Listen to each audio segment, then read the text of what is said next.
आगे बढ़ते हैं उत्तराखंड से खबर। उत्तराखंड में यूसीसी पर सीएम धामी का बड़ा बयान सामने आया है। बयान के मुताबिक कमेटी जनवरी को रिपोर्ट सौंपेगी। सरकार 22 जनवरी के बाद रिपोर्ट दे सकती है और इसी हवाले से उत्तराखंड सरकार खुसूसी इजलास भी बुला सकती है। 27 जनवरी से 5 फरवरी के बीच खुसूसी इजलास हो सकता है।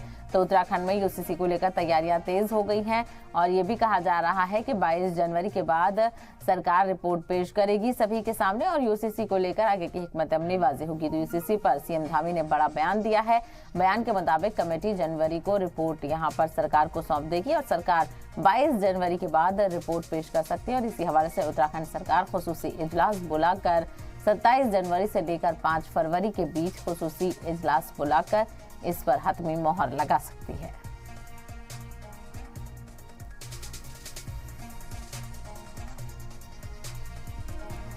तो आपको बताते चलें, यूसीसी को लेकर खासा मुखालफत यहाँ पर देखने को मिल रही थी। अलग अलग जगहों पर लोगों की नाराजगी भी देखने को मिली, लेकिन उत्तराखंड सरकार हो सकता है कि वो पहली रियासत बन जाए जो कि यूसीसी को नाफिज करने के लिए तेजी से आगे कदम बढ़ा रही है।